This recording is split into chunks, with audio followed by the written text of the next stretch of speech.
తెలుగు సినీ ప్రేక్షకులకు మెగా అభిమానులకు నమస్కారం. మా ఎస్విసి సంస్థకి రామ్ చరణ్ గారికి చిరంజీవి గారికి ఎంతో అనుభవ సంబంధం ఉంది. మా ఇద్దరి మధ్యలో చరణ్ గారికి నా మధ్యలో మంచి రిలేషన్షిప్ ఉంది. నేను అభిమానించే హీరోల్లో రామ్ చరణ్ గారు ఒకరు. ఆయనని అవమానపరచడం కానీ ఆయనని కించపరచడం కానీ నా జన్మలో నేను ఎప్పుడు చేయను.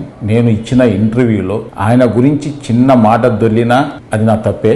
అది జరిగిందని అభిమానులు అనుకుంటున్నారు కాబట్టి వాళ్ళకి నిజంగా నేను క్షమాపణ చెప్తున్నా. చరణ్ గారికి కూడా క్షమాపణ చెప్తున్నాను. అంటే నాకున్న ఆయన రిలేషన్ని నేను పాడు చేసుకోదలుచుకోలేదు. ఎందుకంటే జనం ఈ రోజు మాట్లాడుతున్న మాటలు కానీ బయట ట్రోలింగ్స్ కానీ అభిమానుల బాధలు కానీ నేను అర్థం చేసుకోగలను. ఎందుకంటే ఒక హీరోని అలా అన్నప్పుడు ఎవరు కూడా భరించలేరు. నేను అన్న ఇంటెన్షన్ అలా కాదు. మాకున్న రిలేషన్స్లో మాకున్న క్లోజ్నెస్లో నేను మాట దొర్లాను తప్ప ఆయనను అవమానపరచడానికి కాదు. మాకు మెగా హీరోలతో అందరితో మాకు మంచి సంబంధాలు ఉన్నాయి. వరుణ్ తేజ్తో ఒక ఫిదా కానీ, సాయి ధరమ్ తేజ్తో 2 సినిమాలు, చరణ్ గారితో 2 సినిమాలు చేశాం. చిరంజీవి గారు ఎప్పుడు మా రాజుగారితో కానీ నాతో ఎప్పుడు మాట్లాడుతూనే ఉంటారు. ఇలాంటి అనుబంధం ఉన్న వాళ్ళని అవమానించే పర్యంత మూర్ఖుని కాను నేను. దయచేసి అందరు అభిమానులు అందరూ అర్థం చేసుకోవాలి. సంక్రాంతికి గేమ్ చేంజర్ రిలీజ్తో పాటు సంక్రాంతికి వస్తున్నాం సినిమాని ఒప్పుకోకపోయి ఉంటే, ఆయన చెయ్యొద్దు అని ఉంటే ఆ సినిమా రిలీజ్ అయ్యేది కాదు.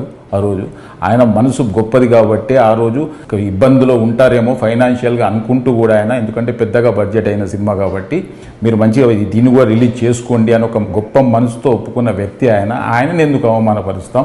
దయచేసి నేను ఆయన మాటలు కానీ అపార్థం చేసుకుంటే ఫ్యాన్స్కి అందరికీ నేను క్షమాపణ చెప్తున్నా. దయచేసి మా రిలేషన్ పాడు చేయొద్దు. మాకు మళ్ళీ నెక్స్ట్ ఒక ప్రాజెక్టు రెడీ అయింది. నెక్స్ట్ చరణ్ గారితో సినిమా తీయబోతున్నాం. అలాంటిది అనవసరంగా మా ఇద్దరి మధ్య ఈ అభిప్రాయ భేదాలు తీయకండి అని అందరినీ వేడుకుంటున్నా.